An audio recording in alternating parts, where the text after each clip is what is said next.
Hi, I'm Sugar from Sugarcoat It, and today we're going to talk about what I've learned on my way to 100 subscribers on YouTube, which by a lot of people's accounts is pretty small pickings, but when you're starting a channel from scratch, which I'm sure some of you have either done or are doing, it's a pretty big achievement to hit that first 100. So it's a bit like when someone first checks out your video and you're just like, well, thank goodness that happened.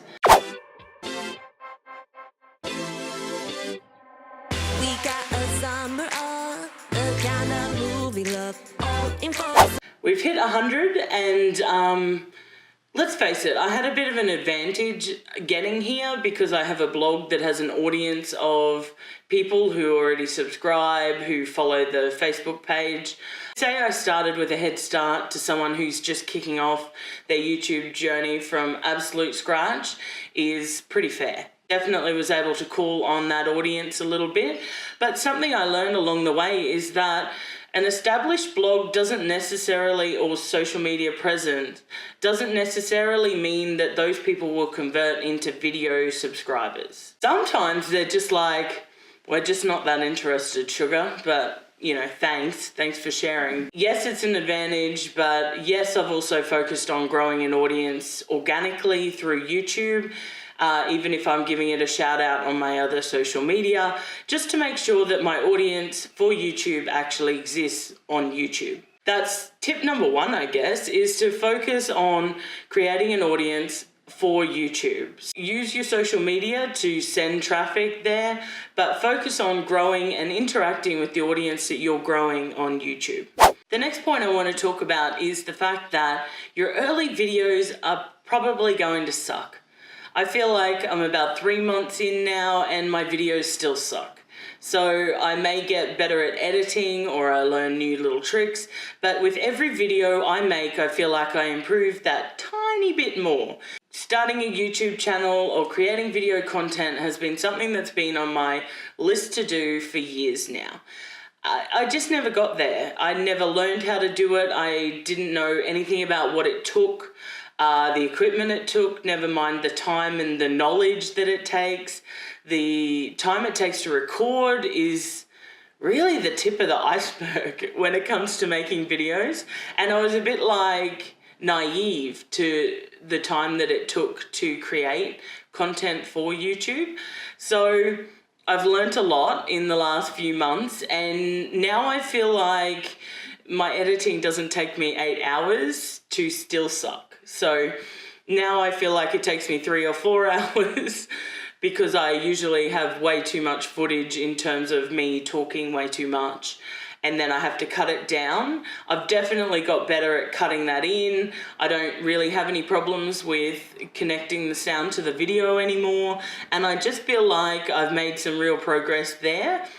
But it's definitely something that if I hadn't committed to putting out a video every week, no matter what, that I would have pushed to the side as too hard. Especially in that first month, I was like, oh, this is stretching every single part of me to actually get this out. And I've always prided myself on how my blog looks and the content I deliver, and you know, especially the imagery. I take great pride in my photographs, and to have a video content product that was kind of, well, wasn't kind of, no kind of about it, that was subpar, was like painful and damaging to my ego. So I had to get over that, and I had to realize that everyone starts somewhere, and I just had to start putting out content. And I think if you're struggling to get started or to grow your channel, you should definitely commit to some sort of a posting schedule, whether that be once a week or once a fortnight or once a month, and just stick to it no matter what. Be creating videos that never really show up anywhere. Just get learning, you know. I feel like I've watched 150,000 YouTube tutorials about video editing, what makes for a great video, how to sequence a video, how to intro a new video, all that sort of stuff, just to make sure that what I'm delivering is as compact as it can be, that it actually provides an actual service to people or is of some use, or that it tells a great story about what's going on in my life at the moment in some kind of arc that's not just like, I went here, I went there, I stopped filming. Sorry about that. So yeah, that's my next tip, is really start to learn what you need to learn to get it done and commit to a schedule. Something else I've learned along the way is that what you're working with, whether it be your phone or your camera or a webcam, whatever it is you have is good enough to get started. I think like anything, when a lot of people contact me about being a blogger, they ask about cameras or what platform my blog's hosted on and stuff like that. And when it comes to YouTube, I really feel like people are asking what equipment you use, how you get the sound, like what video editing software you use and all that sort of stuff. Now, I've been in a pretty lucky position that I had a lot of camera equipment. I had a microphone from my podcast, and all I've really had to add to my set is a couple of tripods, and I upgraded my webcam for these kind of videos where I'm just here like, hey guys, because we all know how that went when I tried to record it with my camera.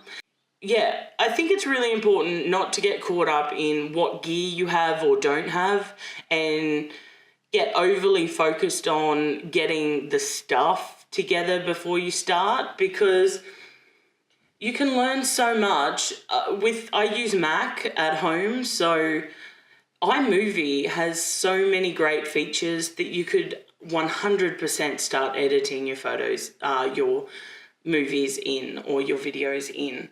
And if your computer has a webcam or if you have a smartphone, then get started with them. And if you stay committed and if you hit different goals, or, you know, if you get 3 months down the track and you're like, yeah, actually, this is something I want to do, or 6 months or 12 months, then start investing in the equipment. I think I bought this new webcam, look how flash and clear we are, when I hit 100 subscribers. It was my little present to myself for hanging in there and learning something new and really getting out of my comfort zone. So use the equipment as a bit of a reward. Don't let it stop you making anything. I think if you've got a story to tell, you can tell it using the camera on your phone. So stop making excuses and just start making content. And I think the more of it that you can produce, the more you learn. And then the more you're uploading, the more YouTube is like, good job you, and rewards you by showing you to more people. The next thing I want to talk about is how consistency and upload consistency and consistency in your quality, even as you're improving, really matters on YouTube. So by committing to 1 video a week and then sometimes being able to offer 2 as a bit of a bonus, I definitely feel like my YouTube channel was suggested in more options, and it was definitely given more of an opportunity to be out there and seen by more people. I don't know if that's a theory. It seems to be one of those things that is traveling around YouTube at the moment, but I just feel like as I consistently, week after week, were uploading, my videos were just being seen by more people straight away. Even before I put them in blog posts or anything like that, or shared them to Facebook, I just found that YouTube was suggesting them out or feeding them out to the subscribers I had because I was producing that regular content.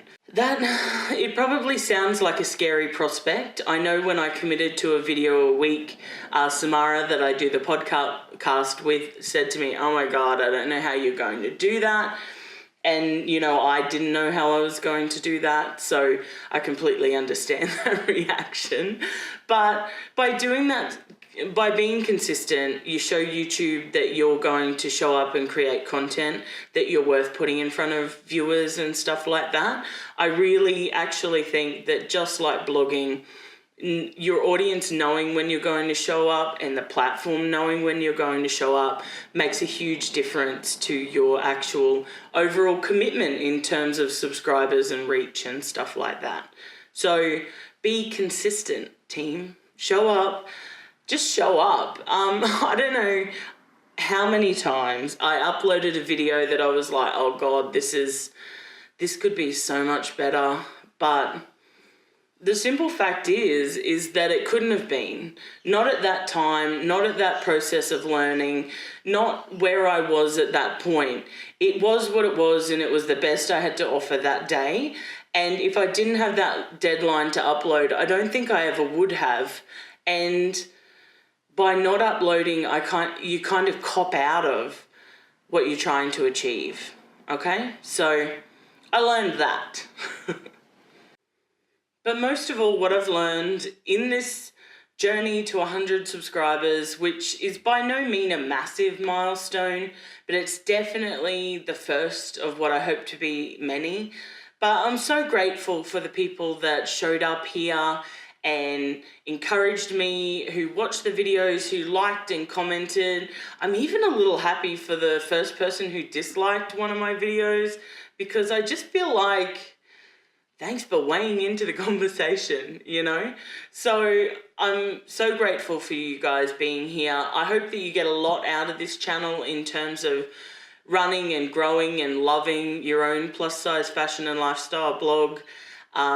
I've got so many big plans. I feel like every day a new video idea comes to me, and life's been busy, and I'm still excited about creating videos. So really glad that you hit subscribe.